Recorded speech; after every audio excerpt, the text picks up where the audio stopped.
You know, I've had the pleasure of interviewing Ben Carson and his wife over the years, and he is a very, very patient, quiet, reserved individual. In fact, his staff, if you believe a little scuttlebutt, they wanted him to get a little more vinegar on the stump, get a little angrier. He doesn't do that. So you know when he's upset.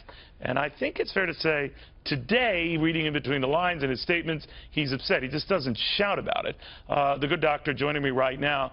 And I guess the issue, Dr. Carson, it's very good to have you, is this Cruz campaign apology, and from the Senator Cruz himself, on any confusion the night of the Iowa caucuses, and that they might have been hastening this talk of you skipping the race when, in fact, the early tweets and message from your campaign was that you were heading back to get new clothes and get back out on the stump.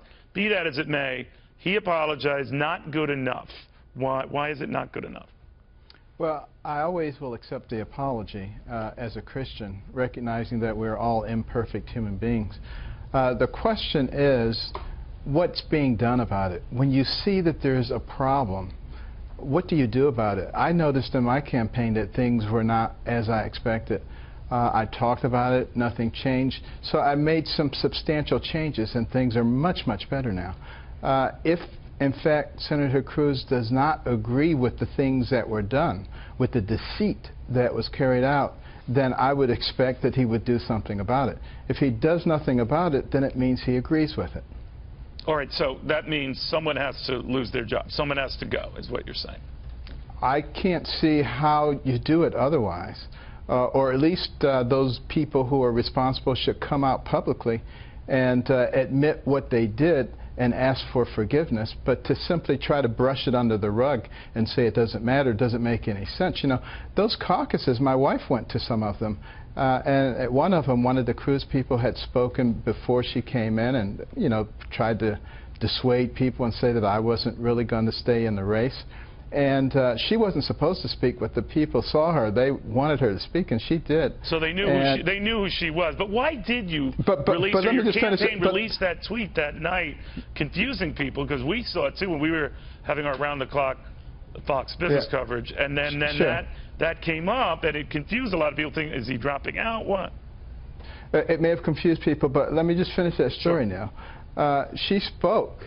And, you know, they were wildly enthusiastic, and we won that precinct. You know, how many times would that have been duplicated?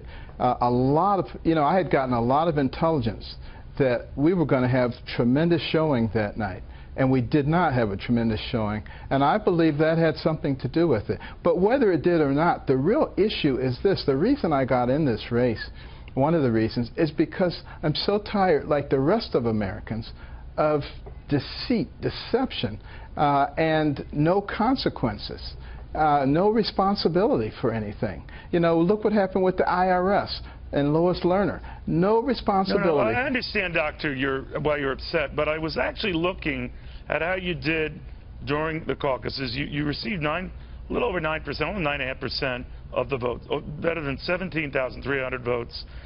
You were polling a lot worse than that going into the caucuses, so you did a lot better than expected.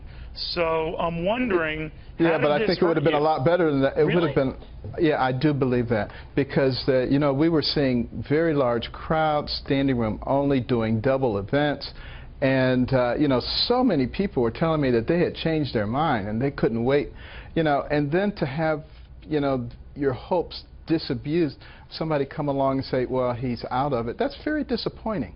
I just, you know, that's water under the bridge. But the real question is, what will be done about it? Or what will people take from this? You know, there's nothing illegal. Even in the worst case, if everything you said was true, and this was a Machiavellian plot to fool voters into thinking you were out of the race, you know, I'm told by lawyers, I'm not one myself, Doctor, but that's not illegal. Yeah. It's not Machiavellian. Now, let's not go quite that far. But the fact of the matter is, it's politics as usual. Isn't that what we don't want? And I would hope that Senator Cruz, if, as he told me, he didn't know about this and he doesn't agree with it, will come out and do something about it to indicate that he really doesn't agree with it. But you don't want, like Donald Trump, a do-over. You don't want another Iowa caucus or ready to put it to rest all of this stuff. Oh, well, I think that would be impractical. If it could be done easily, I think it would be a great idea, but I don't think that can be done very easily. So what are you doing in Washington and not New Hampshire today? I'm having some meetings tonight. I'm going to the National Prayer Breakfast tomorrow, and meeting with a number of dignitaries from around the world to talk about you know, the United States versus other countries and what's going on. What about, you've heard obviously Rand Paul out, Rick Santorum thinking about getting out, Mike Huckabee out. The pressure's on. Now you, unlike them, have more money in the bank and cash on hand as a campaign, so you don't have that immediate financial threat. But if you don't do well in New Hampshire, Doctor, what then? Well, just remember, Neil, one of the great American pastimes is baseball. And have you noticed that they don't call the game after the second inning? There's a reason for that. Sometimes, depending on the game, I wish they would, you know, because the highlights are fine for me, like at 11 o'clock. But so you're not giving up yet? Hey, it's a marathon. It's not a sprint. There's a lot of stuff that's going to be coming out all over the place. That's why we have this elongated process. I think it's going to work very well. All right. Dr. Carson, thank you for taking the time.